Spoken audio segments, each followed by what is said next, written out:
Xi Jinping, the movie, Pacquiao, Batanggenyo na, 500 million pesos galing kay General. Kamusta yung mga cancer? Ako nga pala si Mocha Frappuccino para maghatid ng legit fake news sa Pilipinas. So kamakailan nagkaroon ng problema ang movie na galing sa DreamWorks at isang Shanghai, hindi yung masarap, Shanghai-based animation ng Pearl Studio. So kung makikita mo dito nandito ang 9-dash line. At bakit na nila nilagay ang 9-dash line? Isang bansa lang naman ang naniniwala sa 9-dash line. Yun ay ang China. Ang ating nanay.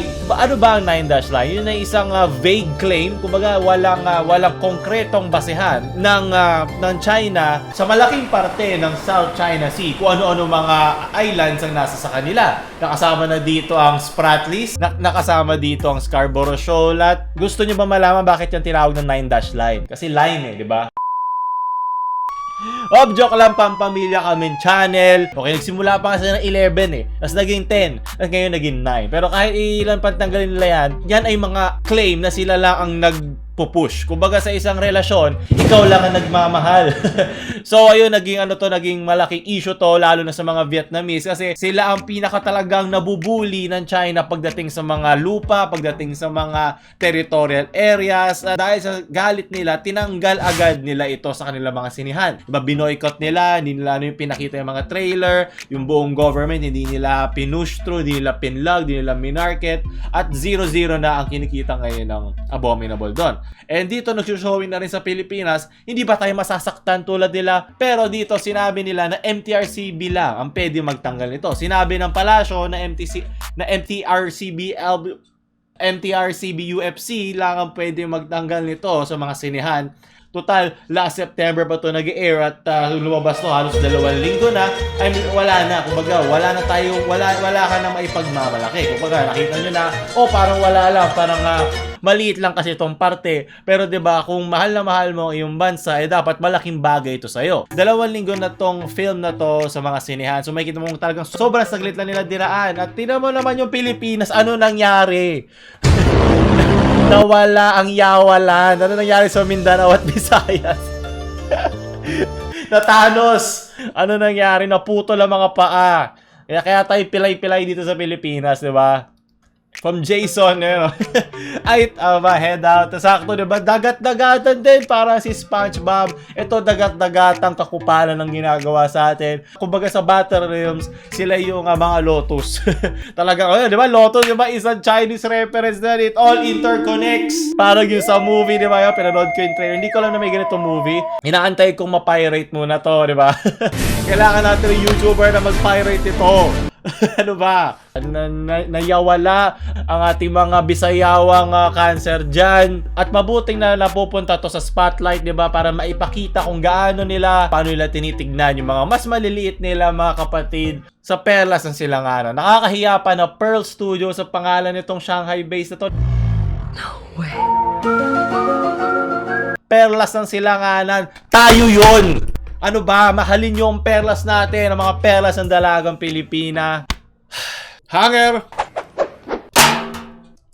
Ako'y karapat dapat pa din. Ano na tayo? Maglayag na tayo. Ayoko na. Palo ka, Pearl Studio. DreamWorks, ano ba?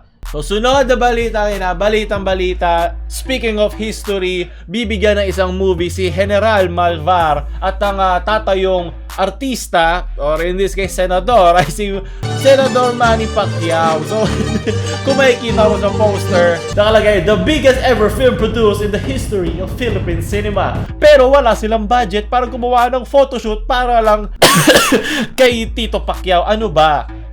Talaga inedit nila yung mukha ni Pacquiao doon sa isang random General Malvar. Medyo nasukot lang ako dito kasi Batanggenyo si General Malvar. Okay?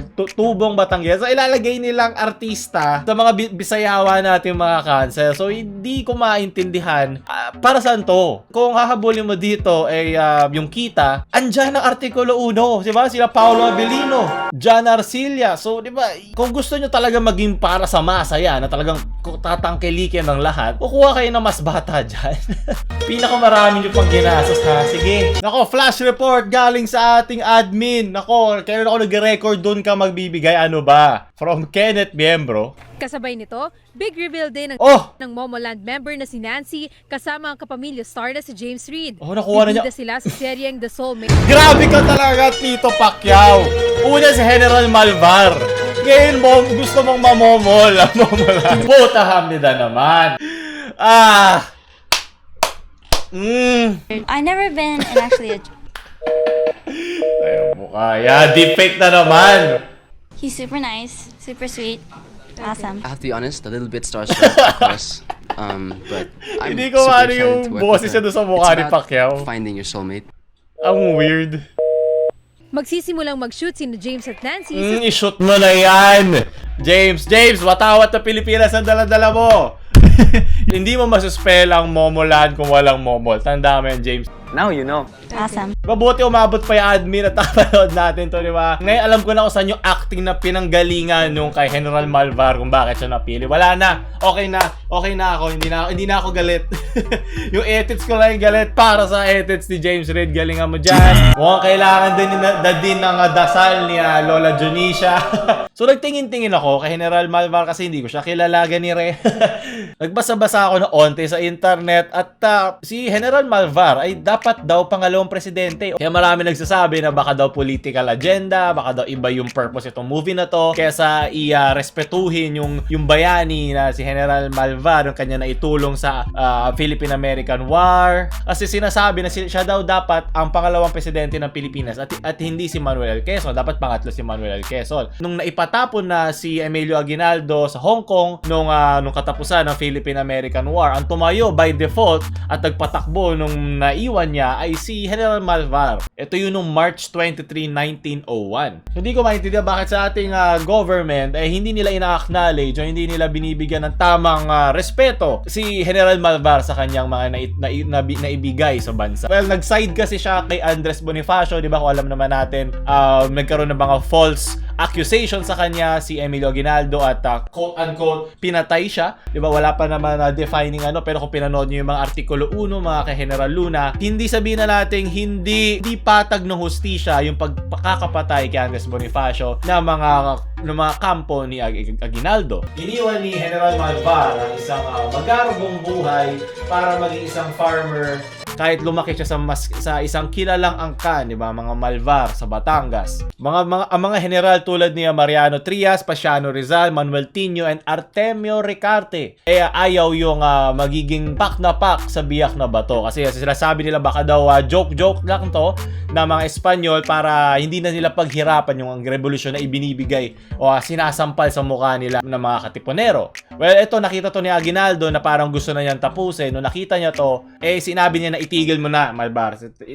Panahon na para itigil yan. So ayun, di ba, ang kasaysayan ay nagtuloy-tuloy at pinatapon si Aguinaldo, natira ang revolusyonaryong gobyerno at ang nagpatakbo ay si General Malvar. Bakit wala siya? Ba't hindi ko siya naririnig sa mga presidente ng Pilipinas kung ganun? Bakit si Manuel Quezon agad?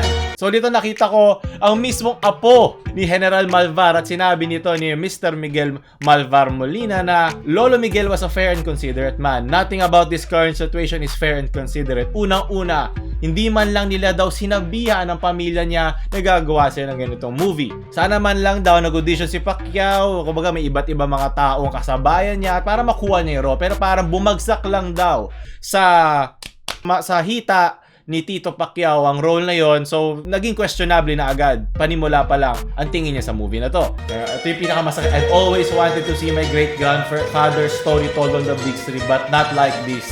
Please, not like this. Masakit talaga. Well, ganun talaga ang buhay. Yung mga bayani natin gumagano yan. Bakit?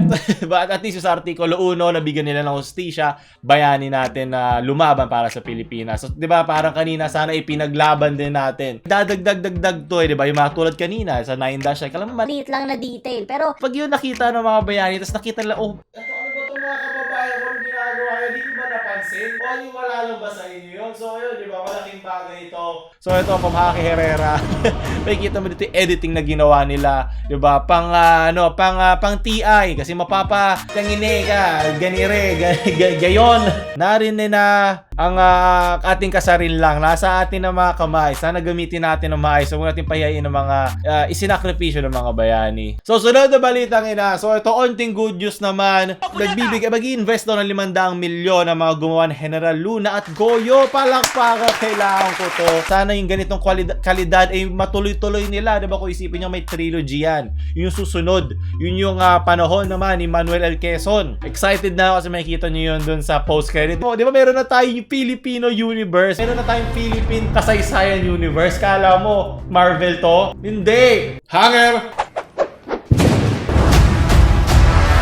Atin to at nakaka-proud na atin na meron tayong mga sine na proud tayo na gawang Pilipino to o tungkol to sa mga Pilipino, tungkol to sa ating kasaysayan. Inuuna natin yung mga paulit-ulit na teleserye at nakakaumay na. Naiintindihan ko kailangan nyo na iba para makalimutan ng hirap sa Pilipinas, pero ako ay mas natutuwa at mas nagagalak na bibigyan nila ng oportunidad ng mga filmmakers ngayon sa bansa para maipakita ang kanilang pagmamahal. Hindi lang para sa mga bayani ng nakaraan, pero para gumawa ng mga bagong bayani sa ngayon. Boom!